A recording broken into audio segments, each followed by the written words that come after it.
दोस्तों नमस्कार। राजनीति हो तो ऐसी हो कि सामने वाला खड़ा ही ना हो सके। यानी राजनीति करो तो जमकर करो जिसमें विपक्ष की कोई गुंजाइश बचे ही नहीं। और राजनीति का यह पाठ मौजूदा वक्त की हकीकत है। यह बीजेपी की हकीकत है। यह मोदी शाह की बिसात की हकीकत है। विपक्ष को खड़े होने ही नहीं देना है। और शायद इसीलिए आज प्रधानमंत्री मोदी जब बीजेपी हेडक्वार्टर पहुंचे तो उन्होंने 10% और ज्यादा वोट की मांग अपने कार्यकर्ताओं नेताओं से कर डाली और कहा कि इस तरीके से बूथ से लेकर सोशल मीडिया में फैल जाइए कि पिछली बार अगर 37% वोट मिले थे तो इस बार वो आंकड़ा 50% का होना चाहिए। तो क्या यह कल्पना की जा सकती है कि सत्ता में रहने वाला कोई शख्स तीसरी बार चुनाव जीतने के लिए 10% वोट बढ़ाने का खुले तौर पर जिक्र कर रहा हो और किसी को कोई आपत्ति ना हो? इस देश का मीडिया उसी सरूर में चल पड़ा हो। इस देश के नौकरशाह मान चुके हों सत्ता होगी अगली बार भी तो मोदी सत्ता ही होगी। सियासत का यह अनूठा खेल है और इस अनूठे खेल के भीतर सामने वाले को कैसे खामोश किया जा सकता है यह तमाम एजेंसियों के जरिए बार बार नजर आया है। और आज की तारीख में भी देखें तो तीसरा नोटिस भेजा गया अरविंद केजरीवाल को, तीसरा नोटिस भेजा गया तेजस्वी यादव को, हेमंत सोरेन को 6 नोटिस भेजे जा चुके हैं। और कहते हैं हेमंत सोरेन इसीलिए दिल्ली नहीं आए, जब बैठक थी इंडिया की वो घबरा रहे थे कहीं यहां पर गिरफ्तारी ना हो जाए। और अरविंद केजरीवाल भी पिछली बार चुनाव प्रचार में, उसके बाद विपाशना में, तो अब तारीख 3 तारीख की दी गई है। 3 जनवरी नया साल आपको आना होगा। 5 तारीख दी गई है तेजस्वी यादव की। लेकिन यह सब कुछ तो आप देख रहे हैं। जो नहीं देख रहे हैं वो हकीकत और वो सच शायद मोदी सत्ता के लिए सबसे खतरनाक है, क्योंकि उसे पता है एक ऐसा शख्स है जिसकी अपनी राजनीतिक जमीन इतनी मजबूत है कि उसे हिला डुला पाना उनके लिए मुश्किल है। तो एक ऐसी चाक चौबंद व्यवस्था की गई जिसमें वह शख्स कुछ बोले ही नहीं और उसको एक ऐसे कटघरे में लाकर खड़ा कर दिया गया जहां पर वह चुनाव प्रचार के लिए भी ना जाए। जबकि उस शख्स की अपनी राजनीति बहुत साफ बतलाती है अगर वह चुनाव मैदान में हो तो बीजेपी के वोट कम हो जाएंगे, अगर वो चुनाव मैदान में हो और विपक्ष में किसी पार्टी या फिर गठबंधन के साथ हो तो उसके वोट बढ़ते चले जाएंगे। इस शख्स का नाम, इस इंसान का नाम मायावती है। मायावती की राजनीति को समझने की कोशिश आज कर लीजिए कि उनकी खामोशी से बीजेपी को कितना लाभ है।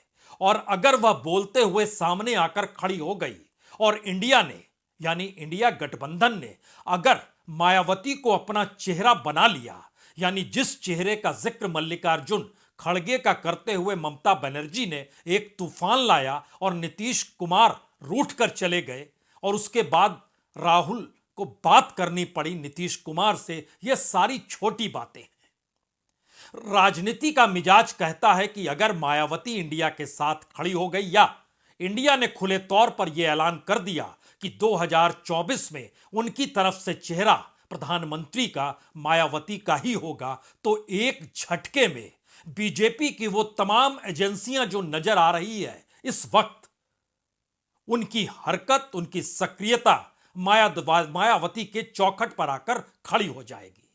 तो क्या यही मजबूरी है? हो सकता है या दूसरी मजबूरी है कि मायावती को अभी लग नहीं रहा है कि जो विपक्ष का गठबंधन इंडिया के नाम से बनकर खड़ा हुआ है वह चुनाव जीत सकता है। हो सकता है चुनाव के वक्त आते आते परिस्थितियां ऐसी पलट जाए जहां मायावती इंडिया का चेहरा हो जाए। लेकिन यह सवाल क्यों उछाला जा रहा है? क्योंकि 10% वोट बढ़ाने का जिक्र बीजेपी कर रही है और जहां उसे पता है पिछली बार उसको तकरीबन 23 करोड़ वोट मिले थे और उसके बाद जो नीचे जो शख्स खड़ा था वह कांग्रेस थी, उसे सिर्फ 12 करोड़ वोट मिले थे। तो इतना बड़ा गैप के बावजूद भी मायावती की मौजूदगी क्या कोई असर ला सकती है? एक हकीकत तो समझ लीजिए, इस देश के भीतर का मुस्लिम, जिसे बीजेपी अपना वोट या वोटर मानती ही नहीं है, कहीं भी जीतती है वो बीजेपी मुस्लिम कैंडिडेट को खड़ा नहीं करती है, और छत्रपों के साथ मुस्लिम वोट बैंक जहां जहां जुड़ा वहां पर छत्रपों के वोट बैंक बढ़े जरूर, लेकिन वह बीजेपी को मात देने की स्थिति में आ नहीं पाई। और मुस्लिम जब भारत की राजनीति में हाशिए पर है, तब उसे एक ऐसा विकल्प चाहिए जो मौजूदा बीजेपी सत्ता को हरा सके। तो क्या वाकई मायावती वो चेहरा है? और ध्यान दीजिए तो उत्तर प्रदेश की राजनीति में सिमटी हुई मायावती जब जब सत्ता में आई तो मुसलमान उनके साथ खड़ा था। उस दौर में ब्राह्मण भी उनके साथ आकर खड़ा हो गया। और पिछले चुनाव में जब समाजवादी पार्टी और बीएसपी का गठबंधन उत्तर प्रदेश में हुआ तो मायावती 10 सीट जीत गई, और उसके बाद समाजवादी पार्टी को सिर्फ 5 सीट मिली। समाजवादी पार्टी ने कहा कि वोट का ट्रांसफर नहीं किया गया या नहीं हुआ, और यह सबको पता है कि समाजवादी पार्टी का जो अपना vote bank Yadav vote bank है, उसके साथ दूसरे ऐसी जातियां खड़े होने से कुछ हद तक अब घबराती रही, जिसमें उसे लगता था कि एक दबंग जाति के साथ वो अगर खड़े होंगे भी तो भी उन्हें आने वाले वक्त में सामाजिक आर्थिक लाभ मिल नहीं पाएगा। तो क्या यही वजह रही कि जैसे ही जिक्र इस बात का शुरू हुआ कि मायावती को इंडिया में लाया जाए या इंडिया में मायावती का चेहरा बनाया जाए, तो अखिलेश यादव रूठ गए और कहने लगे हम बाहर हो जाएंगे। सवाल हम बाहर हो जाएंगे या नहीं होंगे इसका बिल्कुल नहीं है। सवाल उसके आगे की लकीर का है, कैसी लकीर जिसमें अगर वोट के लिहाज से भी परखना शुरू कीजिए, और पिछले विधानसभा चुनाव जो 5 राज्यों में हुए उसमें ध्यान दीजिए तो समाजवादी पार्टी और आम आदमी पार्टी दोनों इंडिया के साथ थी। इन जगहों पर जहां पर ये दोनों राजनीतिक तौर पर सक्रिय हुए, अपने उम्मीदवार को जिताने के लिए सक्रिय हुए, आम आदमी पार्टी और समाजवादी पार्टी, उन जगहों पर बीएसपी के उम्मीदवार भी थे, यानी बहुजन समाज पार्टी के उम्मीदवार भी थे। और वहां पर प्रचार करने के लिए मायावती नहीं गई। यहां से कोई कद्दावर नेता दिल्ली या लखनऊ से नहीं गया। वो कैंडिडेट के पास सिर्फ चुनाव चिन्ह था और अपना नाम था, इसके अलावे कुछ भी नहीं था चुनाव प्रचार को लेकर। और उस दौर में भी अगर एवरेज निकालिएगा तो 3.5% वोट बीएसपी को मिलते हैं, जबकि दूसरी तरफ अगर समाजवादी पार्टी और आम आदमी पार्टी दोनों को जोड़ भी दीजिए तो भी वह 1% वोट तक ही इन तीनों राज्यों में पहुंच पाता है। तो बीएसपी अगर सक्रिय हो जाए तो क्या होगा, और दूसरे राजनीतिक दल अगर सक्रिय होते हैं तो वो किसका वोट काटते हैं? तो पहली बात इसी को लेकर जाहिर है इंडिया के भीतर से कोई आमने सामने होगा तो वोट आमने सामने के ही कटेंगे, बीजेपी को इसका लाभ मिलेगा। और बीजेपी चाहती है कि आम आदमी पार्टी मैदान में रहे, खास तौर से हिंदी पट्टी में, जहां पर अब उसको जीत ही चाहिए, क्योंकि वह एक पराकाष्ठा पर है। जहां हाई पॉइंट कहते हैं वहां बीजेपी पहुंची है, और वहां एक भी सीट गंवाना अब उसके लिए घातक है, और वो हाईएस्ट पॉइंट पर है। तो सामने अगर कांग्रेस खड़ी है जो राज्य दर राज्य उसका परिणाम हार का ही रहा है, और वहां पर जीत की कोई गुंजाइश हो ही नहीं, तो इंडिया के भीतर से चाहे वो कहीं पर आम आदमी पार्टी हो, कहीं समाजवादी पार्टी हो, लेकिन यह सवाल कोई भी पूछ सकता है अगर ये तीनों मिलकर लड़ते तो क्या होता। मिलकर लड़ते अगर मैथमेटिक्स के लिहाज से समझिएगा तो भी हार ही मिलती, क्योंकि परसेंटेज ऑफ वोट अगर 0.5%, 0.35%, 0.75% इससे ज्यादा नहीं है, यानी 1% से भी कम का वोट बैंक इन पॉलिटिकल पार्टी से जुड़ा है तो, और दूसरी तरफ अगर मायावती सक्रिय होती है बीएसपी को लेकर राजनीतिक तौर पर, तो 6% एवरेज वोट राजस्थान में भी आते, मध्य प्रदेश में भी आते, छत्तीसगढ़ में भी आते, जो एक लिहाज से आधे हैं। और अगर उत्तर प्रदेश के विधानसभा चुनाव को भी परख लीजिए, उस दौर में भी मायावती प्रचार के लिए नहीं निकली, जबकि उत्तर प्रदेश में मुख्यमंत्री रह चुकी है। सक्रियता उनकी उत्तर प्रदेश में बाखूबी है, हर कोई जानता है राजनीतिक प्रयोग वहीं पर हुआ, लेकिन उनका अपना वोट जो 10 से 11% जाटा वोट बैंक था वो साथ ही रहा, वो नहीं डगमगाया। उसके बाद जो बाकी दलित जातियां हैं वह वोट ऐसा नहीं है कि समाजवादी पार्टी या कांग्रेस के पास चला गया, बिल्कुल नहीं, वह बीजेपी के पास चला गया। लेकिन मायावती जब खड़ी होती है, सक्रिय होती है, तो दलित वोट बिल्कुल नहीं जाएगा बीजेपी के पास। अब यहां से दूसरा सवाल खड़ा होता है, इस देश के भीतर में अगर मुस्लिम गारंटी है वो एंटी मोदी जाएगा, एंटी बीजेपी जाएगा। तो दूसरी तरफ दलित जातियों के भीतर अभी भी एक ही चेहरा और एक ही पार्टी रेंगती है, वो मायावती और बीएसपी है। अगर इन दोनों के वोट को आप मिला देते हैं तो इस देश के भीतर 30% वोट पर तो साफ मोहर लग जाती है। और इस देश के भीतर में तकरीबन 122 सीट ऐसी है जहां पे शेड्यूल कास्ट और मुस्लिम वोट दोनों जो मिलता है वह 30% से ज्यादा हो जाता है, 40% तक पहुंच जाता है। और उसमें सिर्फ एक तड़का उस इंडिया का ही तो लगाना है जो ओबीसी की राजनीति कर रही है। वो कांग्रेस जो पहले अपर कास्ट से जुड़ी थी लेकिन छिटक गए उसके साथ भी अपर कास्ट, क्योंकि हिंदूवादी पार्टी के तौर पर बीजेपी ने अपने आप को खड़ा कर लिया। तो क्या राजनीति का एक ऐसा चरम है जिसमें सामने वाले शख्स जो सबसे ज्यादा घातक हो सकता है चुनावी मैदान में उसे खामोश करा दो?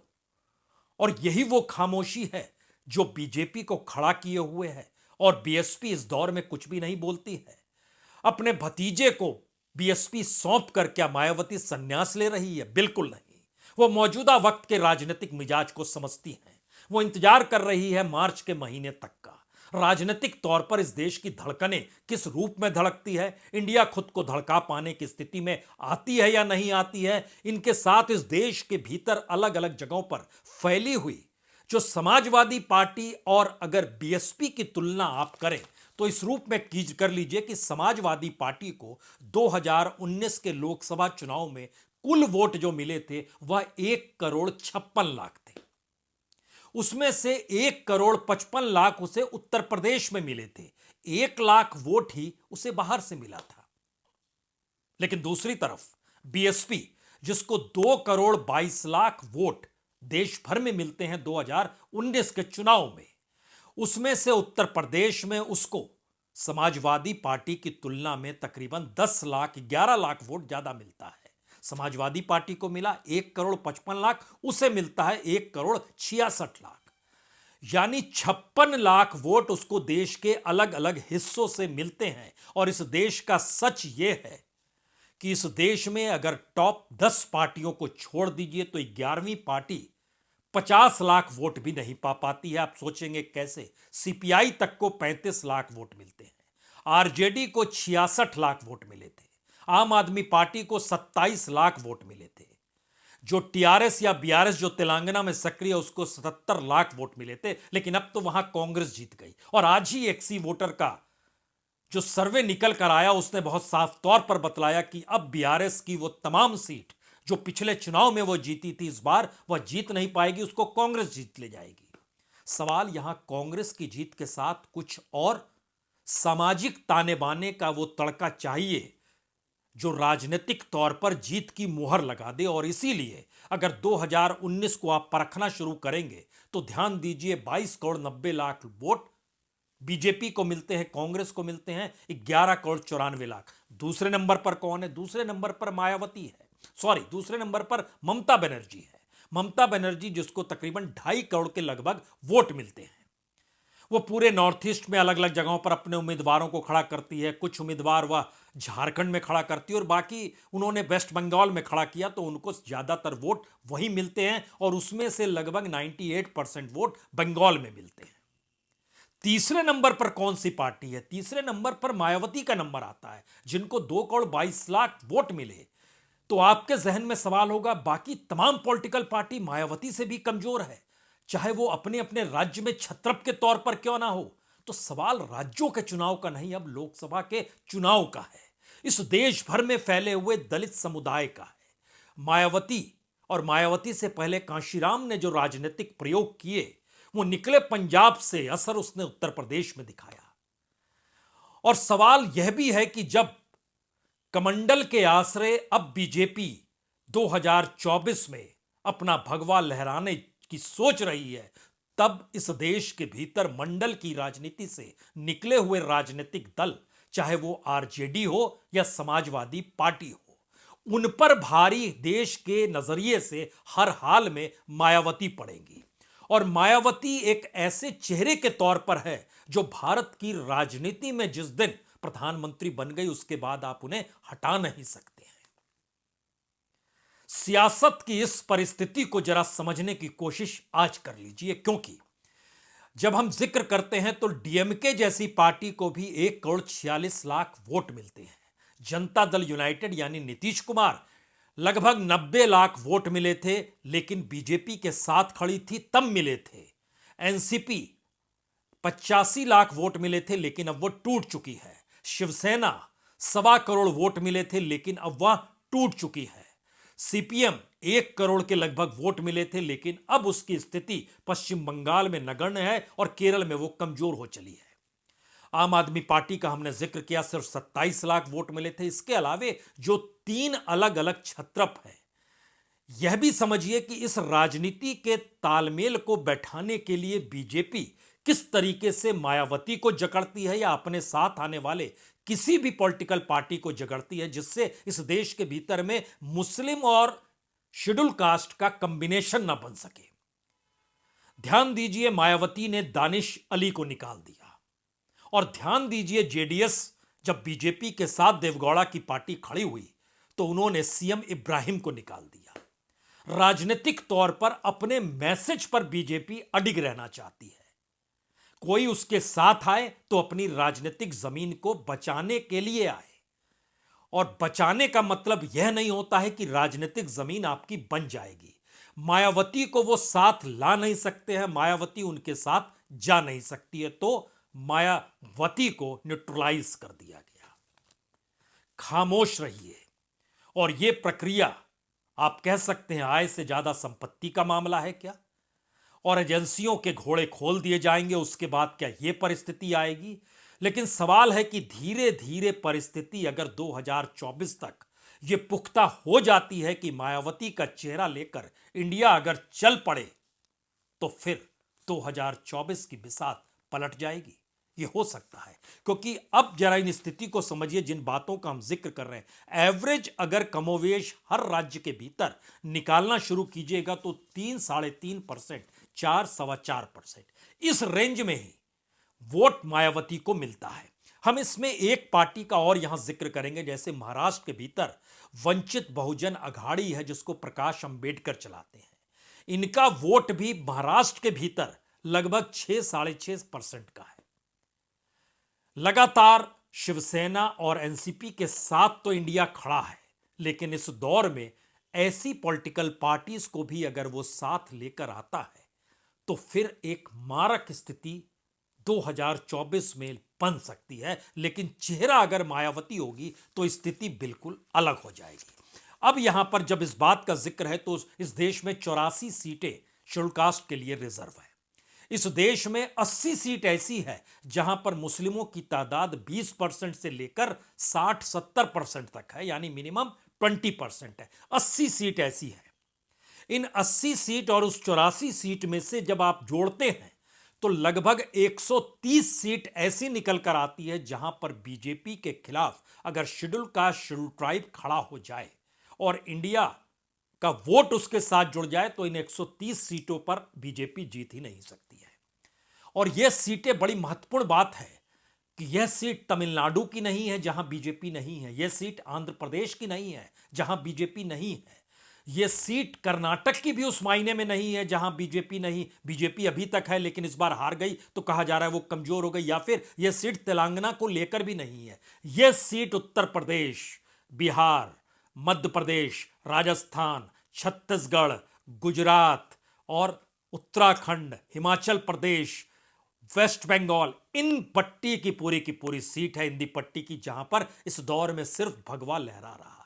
और राजनीतिक प्रयोग की परिस्थिति जिसको उत्तर प्रदेश अपने तौर पर बनाए हुए है बीजेपी, वहां की परिस्थिति को एक क्षण के लिए समझिए कि पिछली बार मायावती 10 सीटें जीती थी, लेकिन 27 सीटों पर वह दूसरे नंबर पर थी।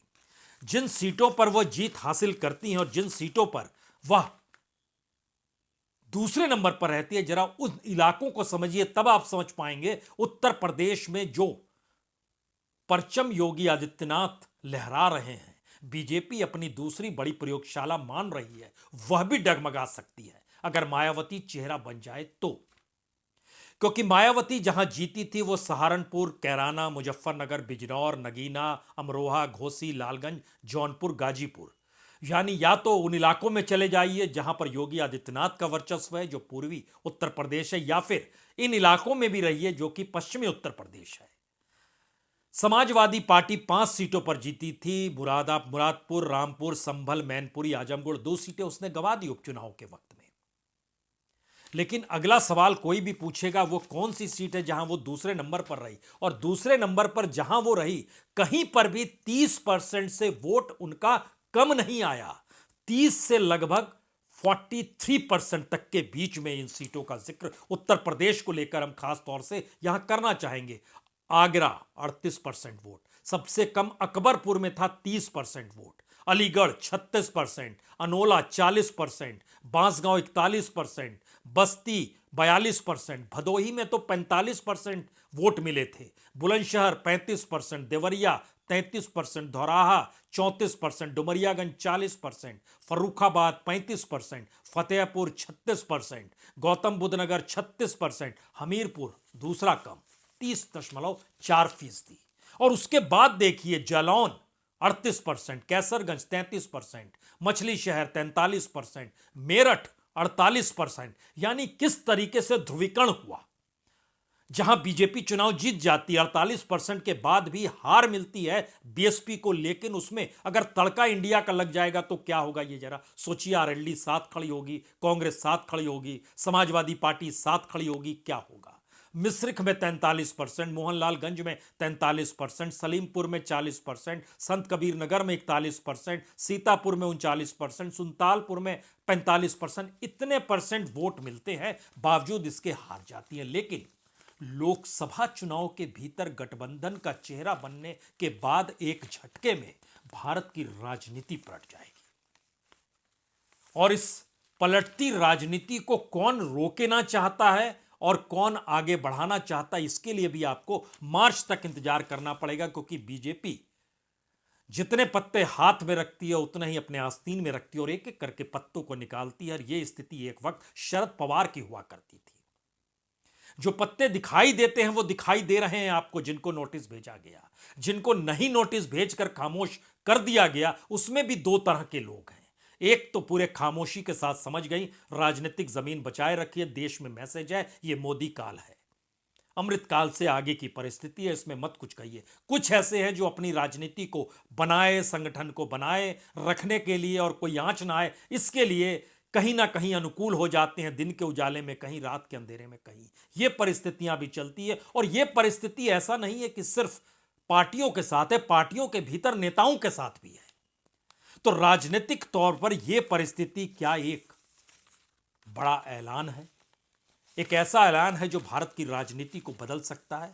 लेकिन क्या इस देश के भीतर में इंडिया अपने तौर पर खड़ा हो पाएगा, और इस इंडिया का चेहरा मायावती हो जाए तो उसके भीतर भारत भी समा जाएगा। जिस भारत को लेकर बीजेपी लगातार इंडिया के काउंटर में प्रचार करती रह गई कि अब प्रेसिडेंट ऑफ इंडिया नहीं भारत के राष्ट्रपति लिखेंगे, अब प्राइम मिनिस्टर ऑफ इंडिया नहीं भारत के प्रधानमंत्री लिखेंगे, तो एक झटके में इंडिया और भारत मिलकर मायावती के चेहरे के साथ अगर खड़ा हो जाता है तो राजनीतिक तौर पर चुनाव के ऐलान के साथ ही ये बहुत चुनौती बीजेपी के सामने आकर खड़ी होगी। और आज की तारीख में जब वो 10% वोट बढ़ाने का जिक्र कर रही है तो यह भी समझिए कि मायावती के चेहरे होने के बाद इस देश के भीतर में जो 20 करोड़ वोट पिछली बार नहीं दिए गए, लगभग 80 करोड़ 85 करोड़ वोटर थे जिसमें 20-25 करोड़ लोगों ने वोट नहीं डाले, वो कौन सा तबका था, इसको लेकर जो अगर एनालिसिस आती है तो वो तबका पहली बार निकलकर सामने आएगा। और ये पूरी ओबीसी की राजनीति उसमें समाएगी। इस दौर में जिन 4 नई जातियों को प्रधानमंत्री ने खोजा है वो महिलाएं हैं, वह किसान है, वो गरीब है और वो युवा है।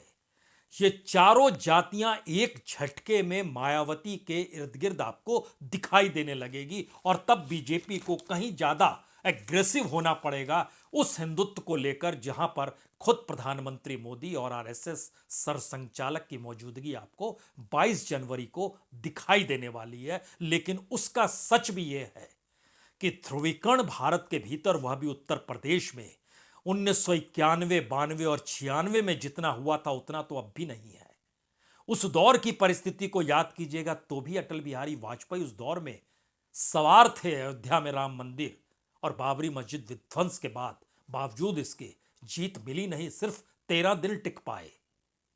यह एक नई परिस्थिति भारत की राजनीति में क्या मार्च तक दरवाजा खटखटाकर अंदर आ जाएगी और नए चेहरे के साथ इंडिया नजर आएगा?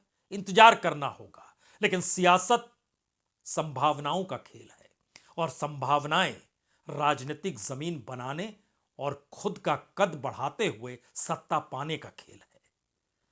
तो समुद्र के भीतर उठती हुई लहरों को मत देखिए, उस लहर को वापस जो फेंक देती है उसे भी परखने की कोशिश कीजिए। मायावती को कब तक, कौन, कितनी देर तक खामोश रख सकता है, यह भी शायद भारत की राजनीति में एक अनूठा सवाल है। बहुत बहुत शुक्रिया, बहुत बहुत शुक्रिया।